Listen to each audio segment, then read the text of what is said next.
Como estábamos viendo en la clase pasada, estábamos viendo los ciclos de cada elemento como tal, entre ellos el del agua, el fósforo, el azufre, etcétera. Ahorita vamos a ver el ciclo del oxígeno.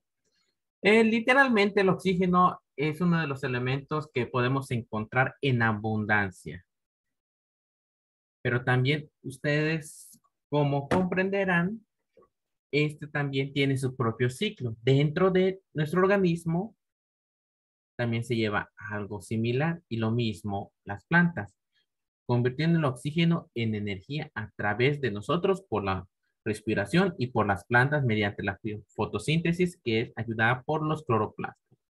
Este elemento como tal es altamente oxidante. Es más fácil encontrarlo en forma de un compuesto. Es el elemento más abundante en la corteza terrestre y en los océanos. En los océanos también en combinación con el agua. Es el segundo en la atmósfera con 0,49% y los seres vivos lo tenemos en un 0,01%. Sus tres principales fuentes abióticas de átomos del oxígeno son el O2, que es el oxígeno, el CO2, que es el dióxido de carbono, y el H2O, que es el agua.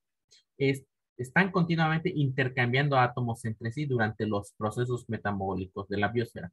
No solamente dentro de los procesos metabólicos de la biosfera, sino también en los procesos metabólicos de las plantas, de los animales, de los seres humanos, en las bacterias, etcétera, como tal.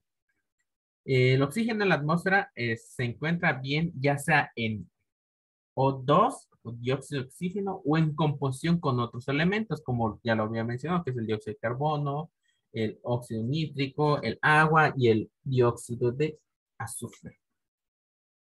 La vía de obtención de energía más eficiente para los organismos, porque la mayoría a fuerza necesita respirar para vivir. Mayormente estos organismos que necesitan aire se llaman aerobios y los que no, anaerobios, como tal. Y como ven, la respiración es un cambio de oxígeno con dióxido de carbono, que este intercambio de gases va a ser llevado dentro de nuestros pulmones con ayuda de los alveolos y los bronquios como tal. A través de la fotosíntesis, el intercambio de gases del oxígeno y dióxido de carbono va a hacerse mediante la ayuda de los cloroplastos. Se va a producir oxígeno y se va a recibir dióxido de carbono en este sentido.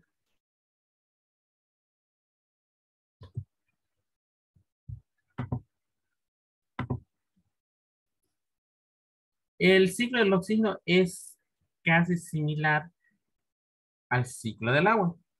Es de gran importancia la conversión de oxígeno o en ozono, que es el O3, como tal dentro de la atmósfera.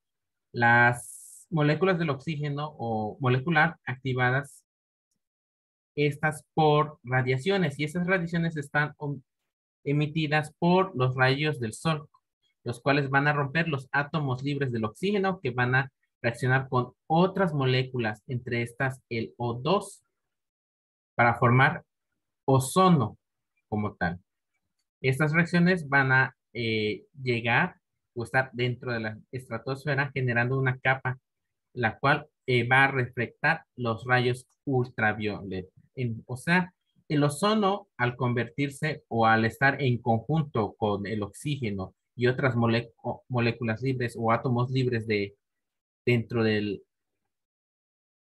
aire como tal, va a va a producir el ozono como tal, el cual va a ser una capa invisible, no a nuestra vista, que va a ayudar a refractar, o sea, a limitar el paso de los rayos ultravioleta, o conocidos como UV, que en sí es nocivo. Por eso dicen que estar mucho tiempo en el sol puede causar cáncer en la piel. ¿Por qué? Por mucho tiempo a exposición de los rayos ultravioleta.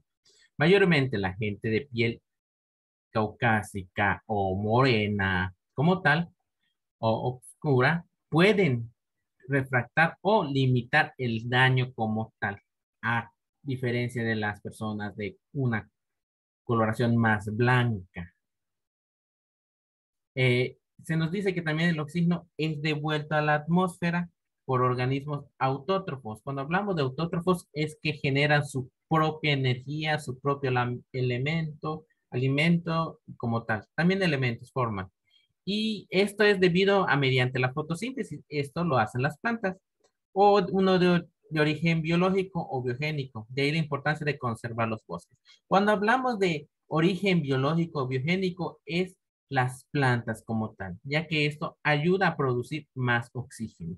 Sin oxígeno, no habría un intercambio de moléculas o átomos libres para producir el ozono, lo cual al no haber ozono va a disminuir la capa que va a refractar o limitar el paso de las luces ultravioleta y va a haber más daños en la piel para las personas. Por eso la importancia de proteger los árboles. ¿Alguna pregunta? Ninguna. Bueno, eh, recuerden, las imágenes son de vital importancia y sobre todo el pequeño resumen de que está a un lado.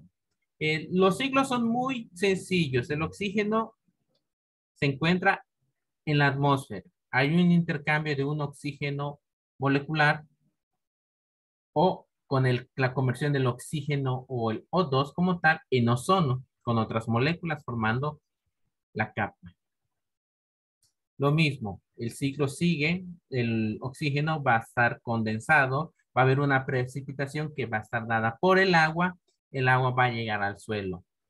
Esto va a estar siendo utilizado por las plantas o, en su caso, va a volverse de nuevo en forma de vapor a los cielos, volviendo a tener el oxígeno libre molecular en la atmósfera. Al igual que en ciertas combustiones o fuego como tal, o plantas o animales que han sido de vital importancia y que han muerto y llevan un proceso de descomposición, también van a liberar ciertos elementos como el dióxido de carbono en todo su proceso de putrefacción.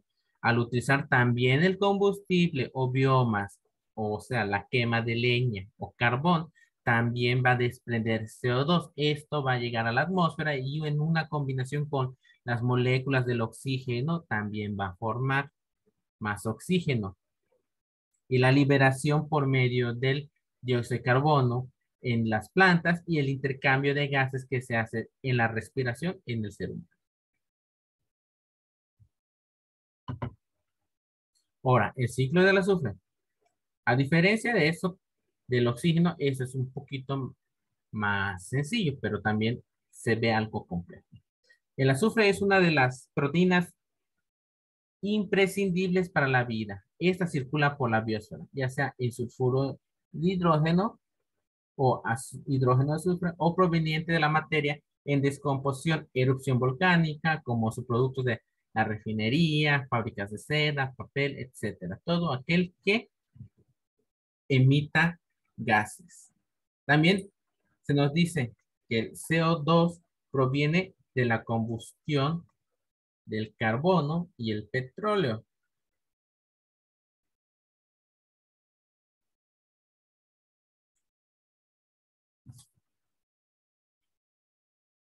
El CO2 es mejor conocido como el dióxido de azufre. ¿Qué se nos dice que es la tecnosfera? Es un ambiente artificial. ¿Qué quiere decir? Este es un ambiente que es propiciado por la creación de las plantas, o mejor conocidas, industrias para la producción de cierta materia normal. La tecnosfera es un ambiente artificial creado mediante las tecnologías que generan los gases del azufre, como el ácido sulfídrico y, y el azufre o el dióxido de azufre. El ácido sulfídrico es el H2S y el azufre o dióxido de azufre que incrementan la lluvia ácida. Esto es algo muy importante, chicos, ya que el ciclo del azufre tanto puede ser natural como creado por el mismo hombre. En ese sentido, Cuando hablamos ahora sí de un ciclo del azufre normal, esto lleva a un balanceo general en todos los ciclos como tal, ya que el, tanto el ciclo del azufre, el ciclo del agua, o el ciclo del oxígeno, interactúan conjuntamente en un estado tranquilo, o sea, va en un balance como tal. Pero en el pasar del tiempo y la historia, la tecnología va avanzando, las industrias van generando mayores gases, la fabricación de nuevos combustibles, la tala y la quema de bosques enteros o la erupción de volcanes, explosiones de plantas productoras emiten gases invernaderos que van a provocar un incremento de ciertas cantidades de elementos que el mismo planeta no puede controlar. Entre estos, lo del ciclo del azufre. Al haber mucha producción de esto, o el dióxido de azufre, esto va a incrementar a la producción de la dichosa lluvia ácida, como lo mencionan los libros. Y esta lluvia ácida viene también a descontrolar los cultivos agropecuarios, impidiendo también que se lleven otros ciclos como el ciclo del oxígeno o el ciclo del agua, ya que pueden ser contaminados, ya que este ciclo del azufre, en dado caso, si se trata por medio de una tecnosfera, va a afectarlo naturalmente. El ciclo del azufre es muy sencillo. A partir de un azufre orgánico que se da por los animales, que los microorganismos los van descomponiendo, convirtiendo esta descomposición en ácido sulfídrico. O sea, hay una oxidación por tipo de sulfobacterias, bacterias que se van a encargar de desenvolver o metabolizar este azufre, cambiando el ácido sulfúrico, obteniendo azufre. Ese azufre se va a oxidar, va a haber un cambio químico como tal y va a convertirse en dióxido o dióxido de azufre. Y a su vez va a estar una en depósitos sedimentarios o que se van a evaporar. También el ácido sulfídrico, que es también un metal carbón, o en carbón se pueden conseguir, también va a tener una combustión, ya sea en magmas por medio de los volcanes. Estos van a regresar nuevamente al aire en la combustión por medio del CO2 y va a llegar a la atmósfera donde va a haber un intercambio con el dióxido de azufre de la atmósfera y va a seguir su curso y su ciclo como tal. El ciclo va a seguir, algunas plantas las van a utilizar y lo mismo, las plantas van a ser devoradas por animales que van a tener ciertas cantidades de azufre en su organismo y otra vez los animales al haber muerto vuelve el proceso normal con la descomposición y sigue así el ciclo. El ciclo va a ser circular, nada más que se van a dividir o van a cambiar sus rutas dependiendo el tipo de elemento o compuesto que se vaya formando en ese sentido. En uno, el ácido sulfúrico y el otro en el dióxido de azufre o en el azufre solo. Tanto se puede obtener mediante la descomposición de animales o la obtención mediante una tecnosfera como tal. ¿Alguna pregunta en este momento? Ninguna, profe. Ok. Ahora, aquí ya está más visualizada con imágenes y todo. Y van a ver, chicos, que el azufre va a seguir el mismo ciclo de ácido sulfídrico que llega mediante los vapores al cielo, baja a dióxido de azufre, lo cual va a convertirse en trióxido de azufre que va a llegar a ácido sulfúrico, el H2SO4, el cual va a caer al cielo mediante la lluvia ácida.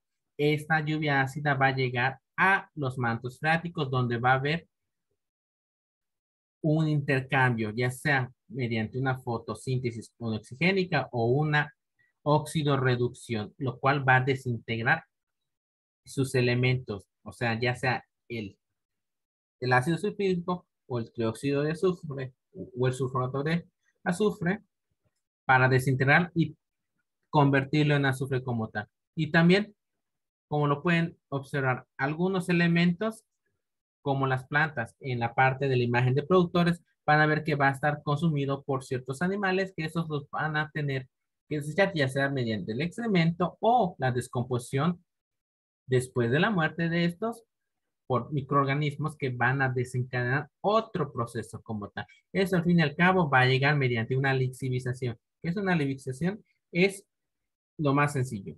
El agua va a atravesar el manto freático y las piedras hasta llegar a sedimentar. El ácido sulfúrico, o que diga, perdón, el sulfurato como tal, va a llegar al mar y va a estar precipitado o se va a precipitar. O sea, se van a convertir en piedrecillas calcáreas que van a llegar hasta el fondo del mar, convirtiéndose en sulfatos. Esos sulfatos, al moverse o al entrar en choque, van a también a volver a estancarse hacia la superficie como tal. Nos dicen, en la hidrosfera, el azufre se encuentra en forma de sulfurato y en la litosfera en los minerales de sulfato y en el de los sulfuros. En la atmósfera está como dióxido de azufre y trióxido de azufre. Es captado por los vegetales como dióxido de azufre o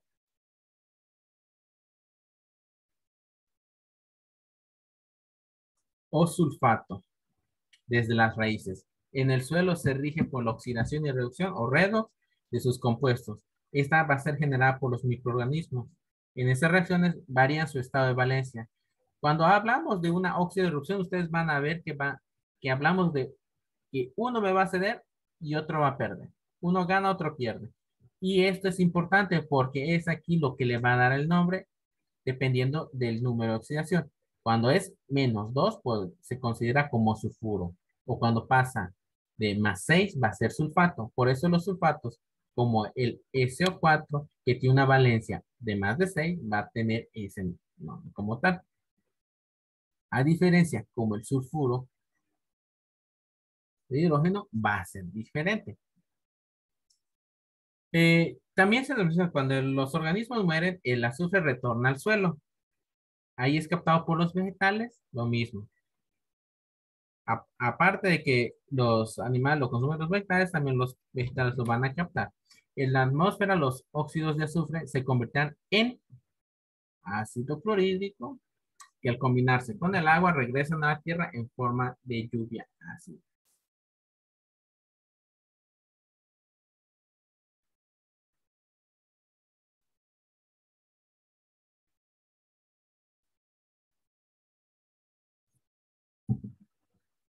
Y así, chicos, es el ciclo del agua.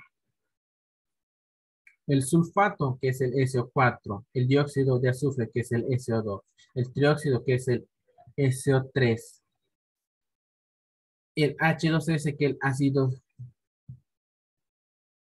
el H2SO4, que es el ácido sulfúrico,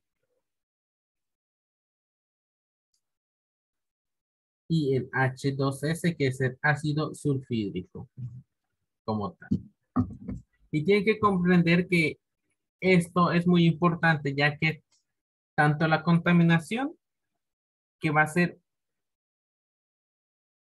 una pequeña forma industrial para generar o crear el azufre, también contribuye en sí también a la contaminación y reducción de campos de alimento por la lluvia ácida que mata el cultivo de los agricultores.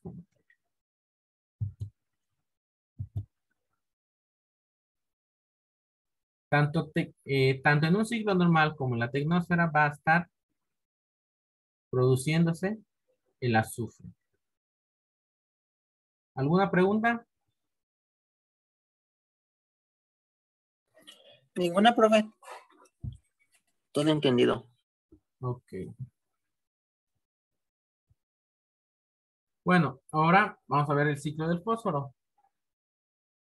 Se nos menciona que es esencial ya que participa dentro de nuestro organismo como parte de los fosfolípidos de las membranas. El fósforo lo podemos encontrar en las membranas celulares, tanto de las bacterias como en las membranas celulares del organismo. También en el ADN, ARN y la adenosín trifosfato, que es fósforo, son las cadenas con las que están unidas estas adeninas, guaninas, citosinas, uracilo, lo cual le está dando la forma al ADN, ARN y al ATP, que es la adenin trifosfato. Integra la materia prima de los huesos y dientes, chicos, el fósforo. No solamente el calcio, el fósforo también ayuda mucho en en el crecimiento y durabilidad de los huesos. No presenta fase gaseosa, o sea que no va a llegar al cielo o no va a haber una forma normal que llegue por una forma gaseosa en el ciclo. Su reserva es la corteza terrestre. ¿Qué quiere decir? Que su reserva va a estar en la corteza terrestre, o sea que la mayor cantidad de fósforo va a estar en el suelo, en la tierra, en los mantos terrestres como tal. Va a estar en el suelo como un ion fosfato monoácido o un ion fosfato diácido. Y eso se van a incorporar en una cadena trófica. ¿Qué es una cadena trófica? Es un ciclo normal de, de la, de la naturaleza, que más adelante se va a ver.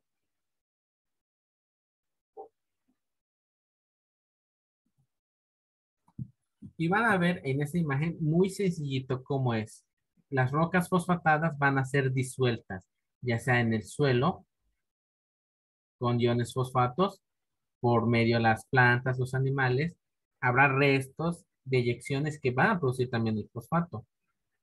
Estas van a llegar a las aguas continentales, o sea, al mar o a los lagos, mediante una lixiviación.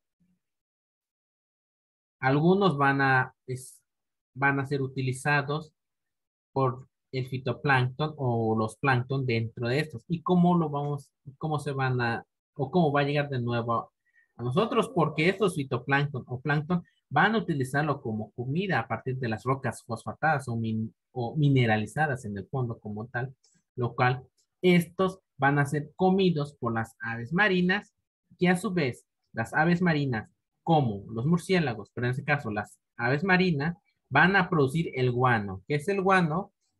Es el excremento de estas, el cual va a ser un abono que va a ser utilizado y que se sigue utilizando y se ha utilizado en tiempos remotos y antaños como abono para el suelo.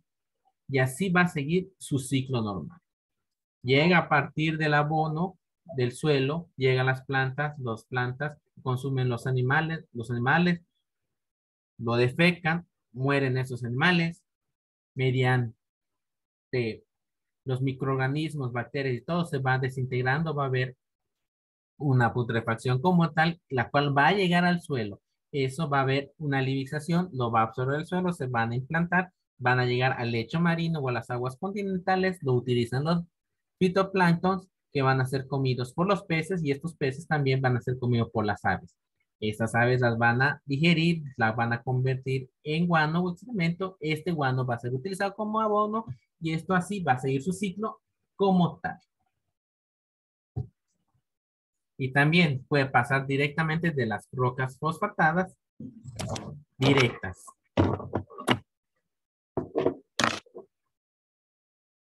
¿Alguna pregunta? Ninguna, profe. Perdón. Y aquí un poco más sencillo y más ilustrado van a ver cómo es el proceso. Se nos menciona, cuando mueren los animales, estos se descomponen por los organismos produciendo fosfatos. Estos son arrastrados por las aguas al mar, disponibles para las algas, peces y aves marinas. Las aves producen guano, que se utilizan como abono. Los restos de las algas, peces, así como esqueletos de animales marinos, dan lugar al fondo del mar o rocas fosfatadas, que afloran por movimientos tectónicos. Cuando hablamos de movimientos tectónicos, ¿a qué nos referimos, chicos? Al movimiento de las placas de la Tierra, o sea, que se mueve la Tierra como tal, lo cual va a hacer que salgan del fondo marino y se dispersen. El ser humano moviliza el fósforo cuando explota rocas que contienen fosfato. Cuando hay una escarbación o expropiación de fósforo como tal. El fósforo causa eutroficación y como consecuencia proliferación del plancton. ¿Qué es la eutroficación? Es el acúmulo como tal de los fósforos como tal. Esto lo va a consumir en plancton y que después va a desencadenar a algo como conocido como la marea roja. Los humanos modificamos el ciclo al adicionar al agua fertilizantes sintéticos, detergentes o extractos animales o cuando talamos árboles en zonas tropicales. Chicos, hay que ser muy conscientes con la naturaleza. Nosotros mismos estamos acabando como con esto y alteramos el ciclo como tal con fertilizantes sintéticos, detergentes, excretas de animales. Cuando hablamos de excretas de animales, son de animales de granja como tal, ya que estos no tienen la cantidad de fósforos que se puede obtener mediante el guano de las aves o el fondo marino como tal, ya que la mayor cantidad se encuentra en ese sentido. Y lo mismo van a ver muy bien cómo está todo, el ciclo como tal.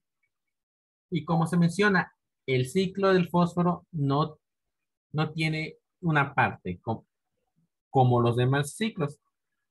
En ese sentido, el fósforo se va a mineralizar.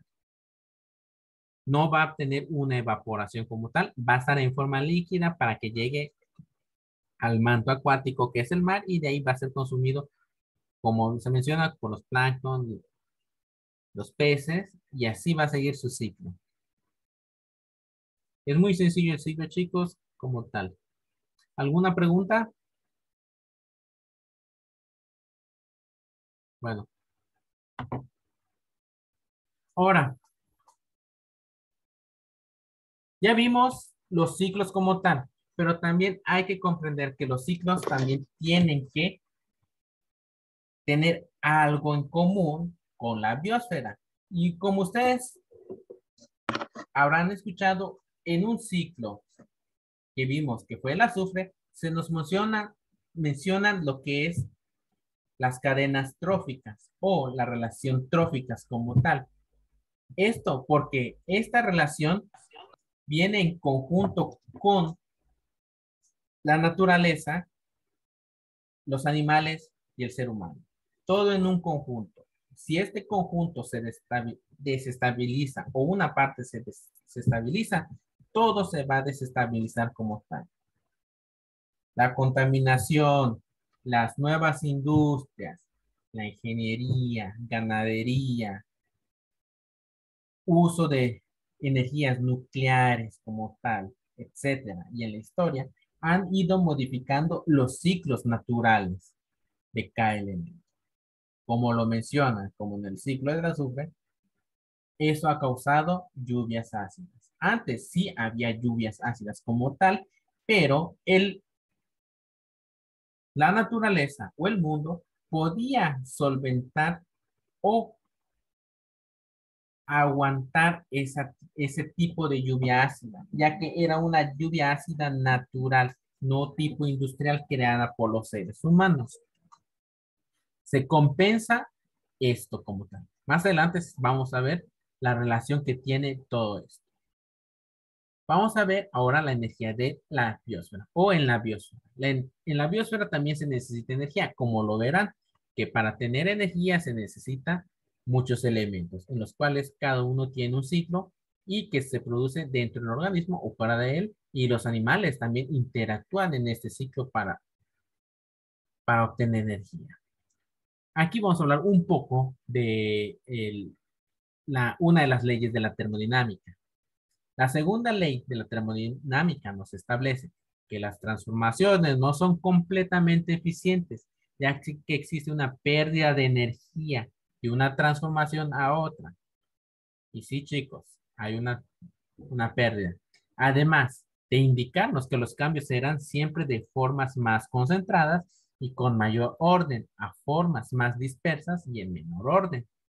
Por eso, cuando hablamos de energía en la biosfera, tenemos que ver la relación trófica que hay.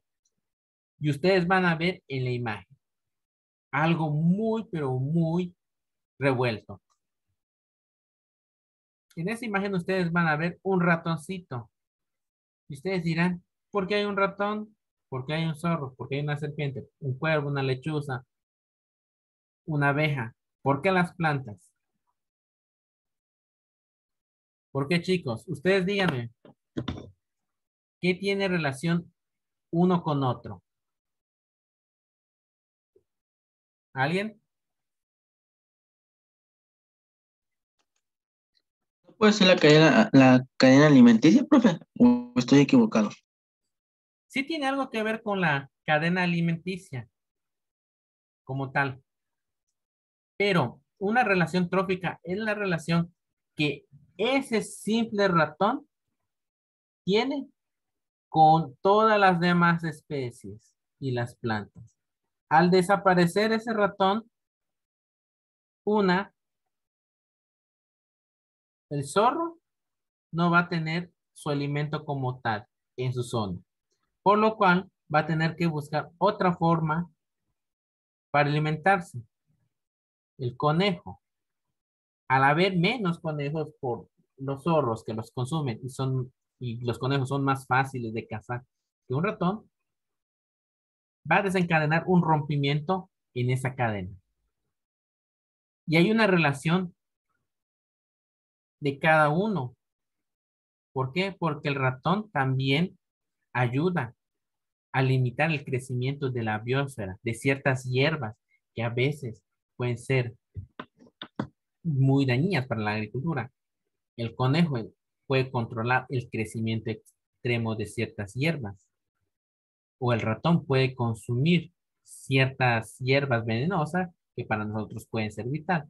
Y en ese sentido, también, si hay una excesiva producción de conejos o ratones, van a limitar el crecimiento de ciertas plantas o van a limitarse de plantas al no haber más alimento, su alimento normal va a contribuir a que las abejas no puedan acercarse a esas plantas cuando vayan a hacer la polinización y no haya la miel o produzcan miel como tal y puedan desencadenar de que esta abeja se vaya del sitio en el que está acostumbrada a vivir y por ende el cuervo no va a tener un alimento con que subsistir y así sucesivamente. Es la relación que tiene cada elemento dentro de la naturaleza.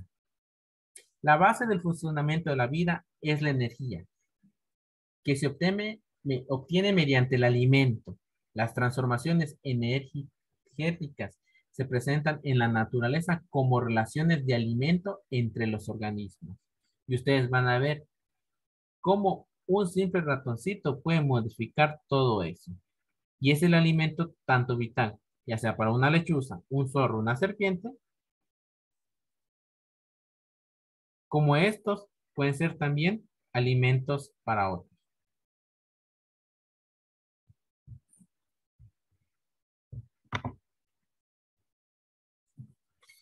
Y como lo mencionó su compañero, tienen que ver y están relacionados con la cadena alimenticia.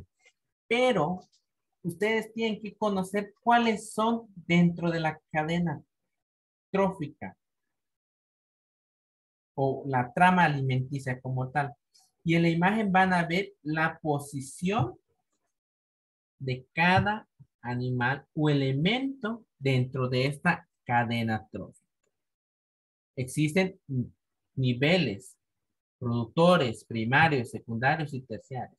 Los productores siempre van a ser las plantas como tal, la cual va a ser el alimento esencial para los consumidores primarios que pueden ser las ovejas, los conejos, las vacas, etcétera, que a su vez van a ser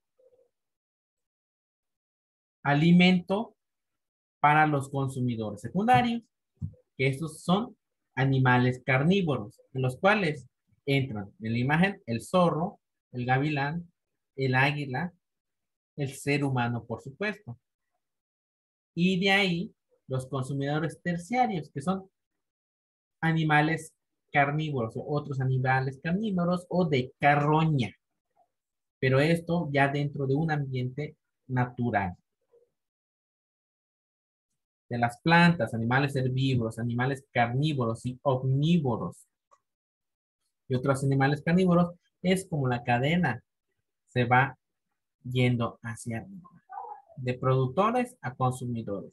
Y de esos consumidores primarios o terciarios, el último también tiene que ver, porque a partir de que haya producción, va a haber, con, va a haber mucho consumo. Y también de esos consumos que haya, va a haber degradación de productos. De la carroña se va a obtener descomposición y esa descomposición va a estar dada por microorganismos, bacterias, hongos, etcétera, que a su vez entran dentro de los ciclos biogénicos, ya sea del azufre, del fósforo, etcétera. Y estos van a volver a su estado natural para volver a un ciclo para producir nuevos productos que van a llegar a los elementos productores que son nuevamente consumidos. Y van a ver esa relación de los ciclos biogénicos con las cadenas tróficas como tal. Esto se relaciona conjuntamente. Uno está de la mano del otro. Se nos menciona que en el primer nivel está integrado por los organismos autótrofos. ¿Qué son los autótrofos, chicos? Díganme.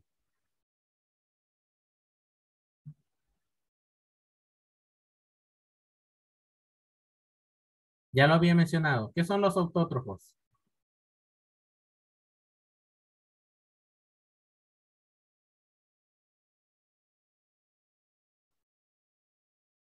Perdón, profe, no lo escuché. ¿Qué son los organismos autótrofos? Ya lo habíamos mencionado con anterioridad.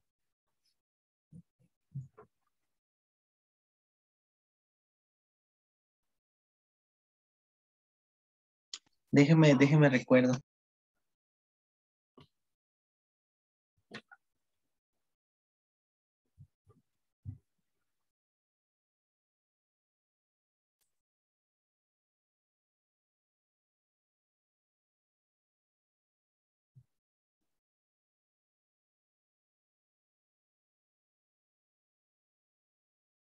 Nadie. Este, dice, no es lo primero de un organismo de productos compuestos, organismos complejos usando carbono de sustancias simples como el dióxido de carbono, generalmente usado energía de la luz o reacciones químicas inorgánicas. ¿Sí? En palabras complicadas, sí, pero en palabras más sencillas, son aquellos que producen su propia energía, así simple y sencillo. Ah, es que sí lo tengo anotado. En palabras más sencillas, son aquellos que producen su propia energía. Y como habíamos visto, los que producen su energía como tal a partir de la luz solar son las plantas. Estas plantas son organismos autótrofos que toman la luz solar, la transforman en energía química para la vida. ¿Y cómo? Mediante la fotosíntesis. Y son productos fotosintetizadores, las plantas como tal. Captan la energía del sol y la ponen a disposición de otras formas de vida en los alimentos. O sea, de la energía que tiene la planta o de la síntesis de la energía que ésta tengan por la fotosíntesis, va a ser adquirida por los consumidores primarios. Como verán en la imagen, el conejito está comiendo una hierbita.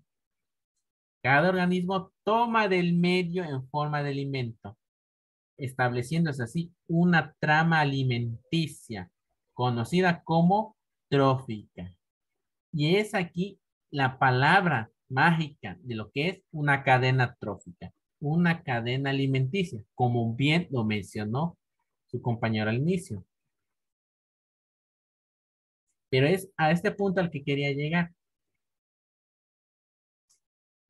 La cadena trófica va aunada de uno, porque dependemos de ciertos organismos para obtener elementos y construir nuestra propia energía. Nosotros como seres humanos debemos consumir ya sea vegetales, carne blanca o carne roja para obtener ciertos alimentos. En este caso tenemos que consumir plantas para obtener vitaminas y minerales y sales. Algunos alimentos para obtener proteínas Estas proteínas van a ser utilizadas por nuestro organismo para sintetizarlas en menores cantidades, las cuales van a ser transformados en energía. También las vamos a obtener por medio de azúcares o carbohidratos que van a venir siendo azúcares. Y esos azúcares, ¿dónde los podemos obtener? A partir del azúcar de mesa o las papas, que también son vegetales, de la cebada, que también es un vegetal. Los carbohidratos los vamos a obtener de otros. Las lípidos y grasas los vamos a obtener a partir de las grasas animales. Y las proteínas también de la carne lo obtenemos y de ciertas legumbres igual. Y van a ver que esto es la trama o alimenticia, es la cadena trófica. No solo implica al ser humano, sino también implica en sí a toda la naturaleza como tal. Implica desde los productores, consumidores primarios, secundarios, terciarios, etcétera, hasta la cañería. Vendría siendo parte de la cadena trófica. Y de esa misma se va a desintegrar parte o se busca su veredicto al lado para también adentrarse a los ciclos biogénicos, porque también de los ciclos biogénicos necesitamos para que existan los productores y nosotros podamos obtener esos productos biogénicos como el agua, el oxígeno, el fósforo, el magnesio, el potasio, etcétera, para nuestro organismo. De ahí pasamos al segundo nivel, que está integrado por los organismos que se alimentan de vegetales conocidos como herbívoros. Los niveles subsecuentes ya son carnívoros, pues se alimentan de proteína animal. Sencillo. ¿Alguna pregunta hasta este momento, chicos? ¿Ninguna, profe? Ahora, ¿y por qué de la cadena trófica? Ahí en la imagen lo van a ver, chicos. ¿Qué es lo que nos aporta cada uno? Y como se mencionó con la segunda ley de la termodinámica, cada trabajo genera una pérdida de energía, pero a la vez obtenemos energía. ¿Por qué? Porque para generar energía tenemos que hacer un trabajo y ese trabajo nos va a generar un calor y ese calor va a ser una pérdida de energía de nosotros. Lo mismo sucede con los organismos y van a ver que de la energía luminosa de los productores primarios, que es la energía de la biomasa almacenada, va a ir subiendo y subiendo y van a ver cómo va disminuyendo hasta llegar al último consumidor cuaternario. Y van a ver que en cada proceso va a haber una pérdida de calor. Y ustedes verán que son los descomponedores, o sea, son las bacterias, que también para producir nueva energía, que va, en la cual van a estar trabajando dentro de los ciclos biogénicos como tal, y dentro de la cadena trófica, va a desprender calor. ¿Y cómo desprende calor? Porque necesita consumir energía para producirla. Y así sucesivamente. Los vegetales sirven de alimento a los herbívoros. Estos carnívoros, que a su vez alimentan carnívoros de segundo orden, los que alimentan a carnívoros. Así sucesivamente. Los herbívoros comen las plantas, los carnívoros a los herbívoros y los mismos carnívoros otros herbívoros y otros carnívoros a otros carnívoros. Así sucesivamente. En cada nivel se realizan actividades metabólicas. Esas actividades metabólicas son lo que van a hacer que se desprenda el calor y va a haber un consumo de energía, es decir, aumenta la entropía interna. Los organismos bajan esta entropía liberando la alta entropía al medio en forma de calor, dióxido de carbono y vapor de agua. Cuando nosotros hacemos ejercicio, desprendemos vapor mediante el sudor, dióxido de carbono mediante la respiración y calor mediante el ejercicio.